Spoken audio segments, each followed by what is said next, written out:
Doctor Eber, ¿qué tal? Buen día. Buenos días, Jorge. ¿Cómo estás tú? Bien, ¿tú cómo estás, Eber? Por suerte, muy bien. Estás viviendo momentos muy especiales. Lamenté enormemente no estar el lunes contigo, pero razones personales que me impidieron estar allí. Tenía todo pronto para acompañarte en la presentación del libro Los sueños de la razón, socialismo, democracia, totalitarismo. Sé que estuviste muy acompañado. Muy acompañado, por suerte. Fue muy lindo el acto. Los presentadores estuvieron excelentes. De manera que fue un acto muy cálido. Creo que todos nos sentimos muy bien. Bien. Alicia del Parque de los Aliados me está preguntando si el libro solo lo encuentra en estos momentos en la feria o ya lo encuentra en las librerías, porque ella tiene dificultades para ir a la feria, me dice. No, ya está distribuido. Ah, es decir que ya están las librerías también. Vamos a recordar un poquito del libro que me diste un adelanto pequeño los otros días.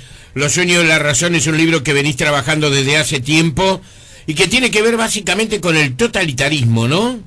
Tiene que ver con el socialismo democrático, es decir, qué es el socialismo, qué significa para una nación adherir al socialismo, preguntarse en qué medida ese socialismo como, estatización de los medios de producción es o no congruente con la democracia, es decir, puede funcionar aún en el llamado socialismo democrático la democracia con el socialismo. Esa es una parte del libro. La otra parte del libro tiene que ver con lo que es el totalitarismo, es decir, las experiencias del siglo XX en materia de totalitarismo, el comunismo y el nacionalsocialismo. Claro. Un análisis de ambas experiencias. Cuando digo tomaste, le diste al libro un título que es célebre, porque también hay un trabajo de Francisco de Goya, ¿verdad? Exacto. El español, que se llama El sueño de la razón. Exacto. Está inspirado el título en ese Aguafuerte, ese es un aguafuerte de Goya, sí. Que aparece un dios griego devorando a sus hijos. Exactamente. Porque, bueno, es muy discutido qué significó Goya, que era un hombre oscuro y tenebroso. Furioso, padre. Además, ¿no? Todo era muy violento, muy agresivo. Violento, pero un pintor de un nivel maravilloso. Maravilloso, probablemente el mayor, junto a Velázquez, el mayor pintor español de todas las épocas. Sí. Y lo que a mi juicio significaba Los sueños de la razón es cuando la razón se desborda, se sale de cauce, ¿verdad? Y produce excesos que, en definitiva, en lugar de mantenerse dentro de los límites de lo que es la razón humana, lleva a sueños tenebrosos, ¿verdad? Sí. Y un poco hace alusión a lo que en el siglo XX fueron esas terribles experiencias con decenas de millones de muertos como resultado, como balance, como fue el caso de estalinismo en la Unión Soviética, que duró hasta 1953 con la muerte de Stalin, sí. Y lo que significó el régimen nacionalsocialista con Hitler y Mussolini a la cabeza, que respectivamente duró el régimen italiano desde el 22 al 44 y el régimen nacionalsocialista desde el 33 al 45 con el fin de la guerra. Claro. Experiencias terribles para la humanidad que significaron, como decía, la pérdida de millones y millones de muertos. La Segunda Guerra Mundial se estima que le costó a la humanidad más de 50 millones de muertos, sí. Con mayor cantidad de decesos de parte de la sociedad civil que de los ejércitos combatientes. De manera que esas experiencias, el análisis de lo que significó como desafío a la democracia liberal este tipo de experiencias, me parece un tema que, si bien ha sido muy tratado, es tremendamente interesante. Sin duda, porque tiene que ver además con la historia del hombre. Tú mencionabas 50 millones de muertos, a los cuales hay que agregar alrededor de 100 millones de personas, muchas de ellas que quedaron discapacitados de por vida, ¿verdad? bueno, las familias destrozadas, la ausencia de hombres en algunos países. Por ejemplo, en Alemania se establece concretamente que esa famosa porcentaje, digamos, de generar hijos, entre otras cosas, se debe todavía, hay una teoría por ahí, no sé si es loca la teoría o no, todavía se debe a que los alemanes, hombres, son muchos menos que las alemanas, ¿verdad? Claro, los agujeros demográficos que causan los grandes conflictos, como es el caso de la guerra, son muy difíciles de llenar. Francia había tenido la experiencia durante la Primera Guerra, con millones de muertos. En la Primera Guerra se peleó fundamentalmente en territorio francés, y ese agujero demográfico le demoró décadas a Francia para reponer la población faltante, los muertos de la Primera Guerra Mundial. Claro. La Segunda Guerra Mundial supuso para los alemanes también un agujero demográfico enorme, del mismo modo que para Rusia, para la Unión Soviética, que perdió, se estima, más de 20 millones de habitantes. Sí, murieron más rusos que alemanes incluso, ¿no? Exactamente, fue el país que sufrió más pérdidas, ¿no? A pesar de que, desde el punto de vista proporcional, digamos, las pérdidas de la guerra en China, un episodio mucho menos conocido de la Segunda Guerra, también fueron abrumadoras. Sí, es tremendo, y además se da a la guerra como finalizada pocos días después de la muerte de Adolfo Hitler,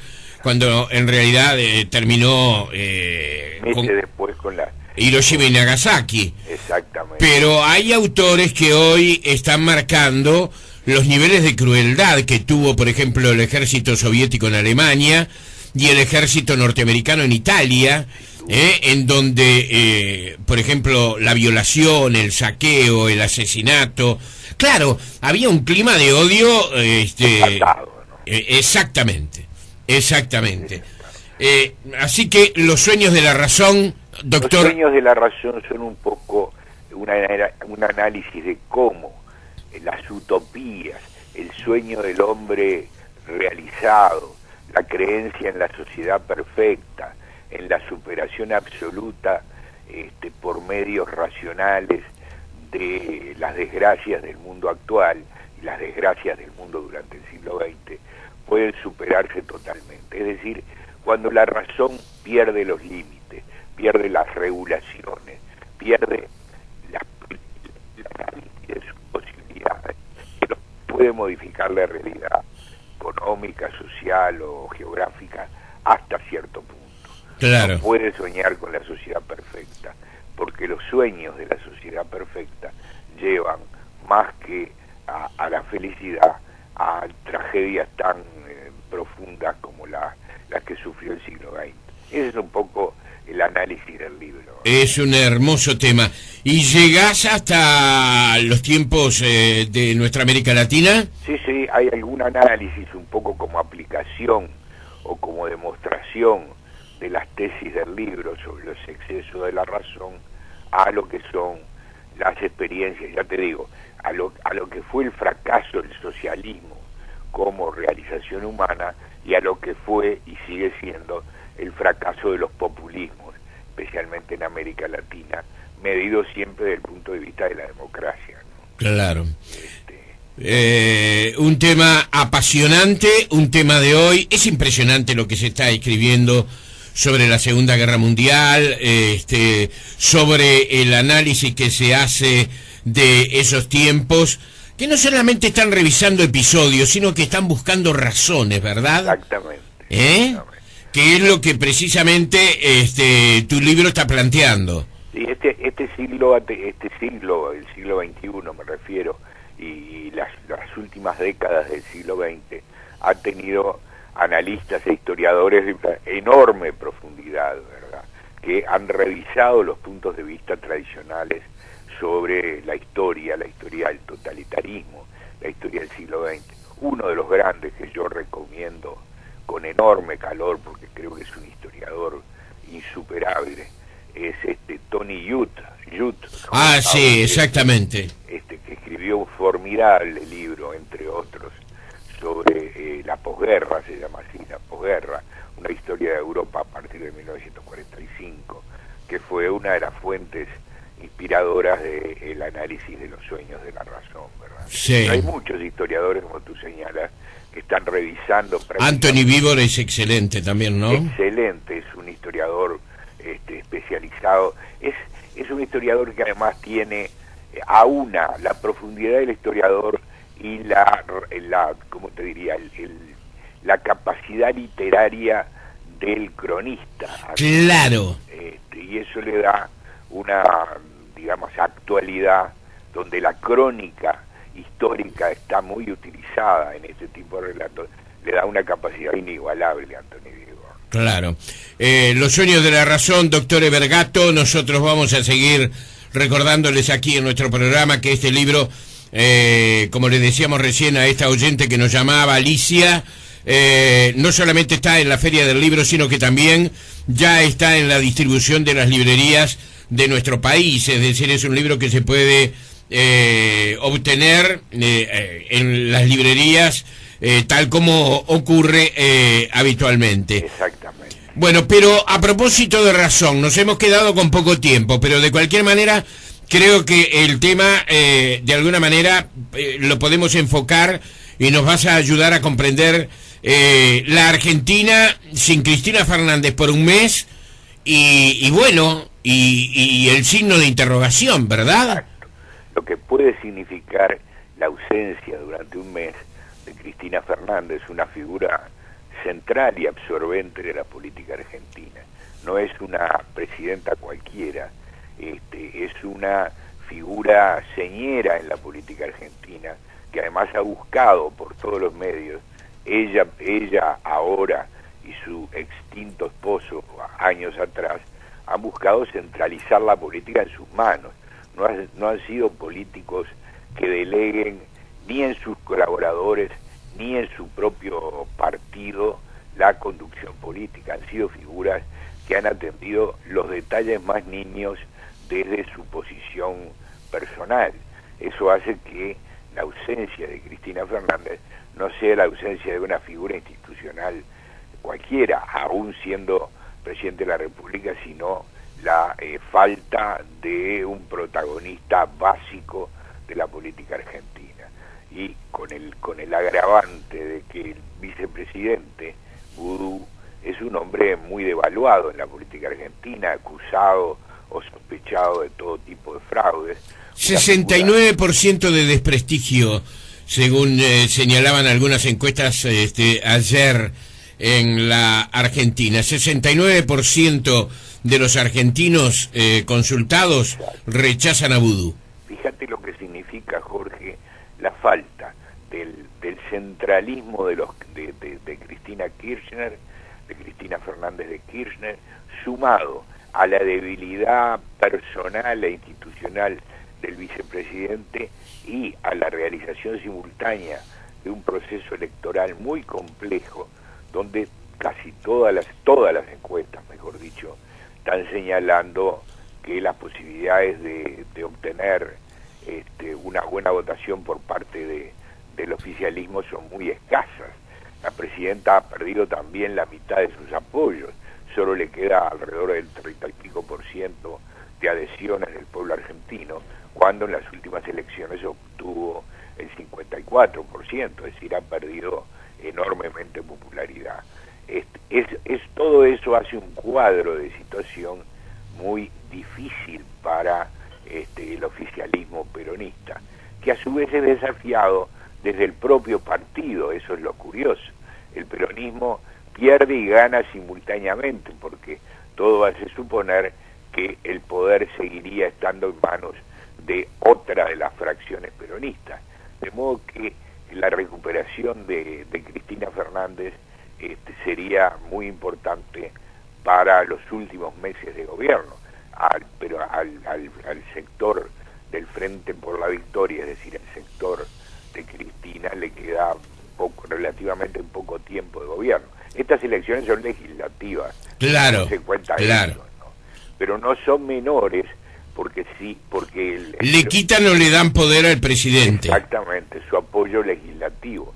En caso de ser derrotada, que el partido de Cristina ser derrotado, la fracción de Cristina, los meses que restan hasta las elecciones presidenciales serían muy difíciles para la Argentina y para esta fracción privada de apoyo legislativo. Sí, sí, sí.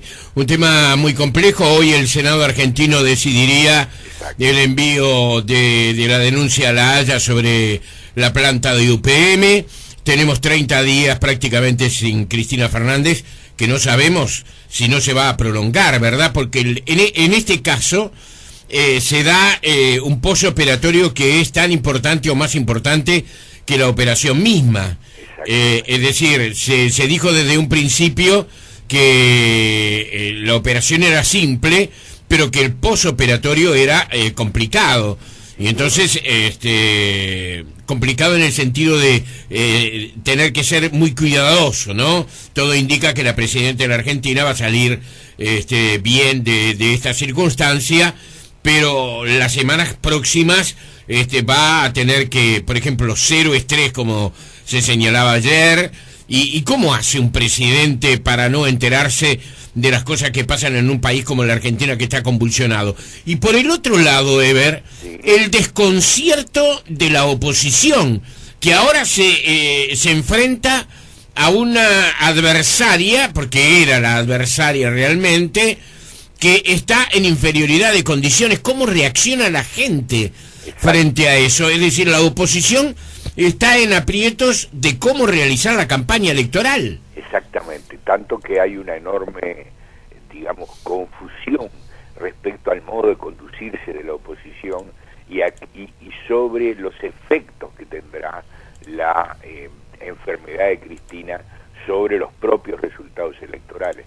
No debe olvidarse que cuando falleció su esposo, el hecho de que quedara la viuda al frente de los destinos de la Argentina constituyó, aunque parezca paradojal, un elemento a favor del partido de gobierno, ¿verdad? Sí, las multitudes reaccionan de esa manera, ¿no? Exactamente, solidarizándose con aquel que atraviesa dificultades, aunque fueren momentáneas. Sí. Algunos analistas argentinos especulan con que pudiera suceder lo mismo, aunque la opinión mayoritaria es que, si bien esto puede de algún modo favorecer a Cristina, al partido de Cristina Fernández, ella personalmente no intervenía. No va a ser la perdedora. No, claro, pero esas especulaciones casi todas señalan que fuere cual fuere la simpatía que suscite la enfermedad de Cristina y su debilidad personal, no tendría la virtualidad de modificar los guarismos finales y que el oficialismo de cualquier modo sería derrotado. Sí. Pero esto es una incógnita, ¿verdad? Sí, es una pregunta que la vamos a tener la respuesta en las próximas semanas. Comentábamos en estos días además que Massa, que hoy es considerado como opositor por la propia Cristina Fernández, señaló que una de las primeras cosas que va a realizar después de las próximas elecciones será viajar al Uruguay y tratar de tejer las relaciones entre dos países que cree que tienen una relación única en el mundo y que entre sus habitantes, ¿verdad? Exacto. Y que es inconcebible que se haya llegado a estos puntos. Incluso Massa confesó una cosa que no sabía: tiene un hijo uruguayo. Ah, mira, tú no sabías. Sí, tiene un hijo uruguayo que nació aquí en Punta del Este, en Maldonado, concretamente, y que eso lo hace sentir más unido a nuestro país. Vamos a ver qué pasa. Yo te digo, Jorge, un comentario que me parece importante. Sí. Respecto al conflicto. Todo esto se da, toda la situación argentina, además, naturalmente se inscribe en este conflicto con Uruguay. Pero, y esto es el comentario al cual quería ir, para la población argentina el conflicto fronterizo con Uruguay es un tema menor. Los argentinos en general, dejando de lado el pueblo de Gualeguaychú, la población argentina lo toma con mucha distancia y afortunadamente sin ningún tipo de resabio nacionalista. El conflicto les parece lamentable, esa es la opinión general y es la primera reacción de los argentinos, le parece lamentable y le parece además un conflicto menor que debería solucionarse por la vía de las negociaciones. Eso es muy importante, ¿verdad? Yo diría que el pueblo argentino toma este conflicto con el mejor de los ánimos y sin romper su tradicional simpatía por el pueblo uruguayo. Eso me parece un factor muy positivo en todo esto. Yo creo que el tema central, Jorge, del conflicto está radicado en convencer al pueblo de Gualeguaychú que no son objeto de una maniobra destinada a envenenarlos por parte de los anónimos capitalistas finlandeses con la ayuda del pueblo uruguayo. Esa es una labor central, porque ahí hay un mito, y los mitos son lo más difícil de desarraigar cuando se implantan. Ah, totalmente de acuerdo, sí, Ese mito es un mito poderoso. Para el pueblo de Gualeguaychú, Uruguay está colaborando abiertamente en destruirle su medio ambiente. Y quien puede, me parece a mí, quien tiene capacidad, y probablemente sea el único que la tenga, de lograr disuadir al pueblo de Gualeguaychú, es quienes están en las mismas condiciones que ellos, es decir, el pueblo de Fraivento. Bien. Por consiguiente, que desde Fraivento se aplique el máximo de imaginación para ir descongelando la situación y para ir tratando de convencer al pueblo de Gualeguaychú que los fraiventinos no se están muriendo polucionados, que no hay casos de enfermedades agudas, que la vida en Fraivento sigue tal y como era hasta este momento. Me parece que sería una labor enormemente importante, ¿verdad? En una semana, doctor Evergato, la seguimos. Mientras tanto, en esta semana, seguimos acompañados por los sueños de la razón, ¿eh? Jorge, muchísimas gracias y un gran abrazo. Te doy un abrazo grande, que pase muy lindo. Gracias, chao. Señores, estamos en tiempo presente.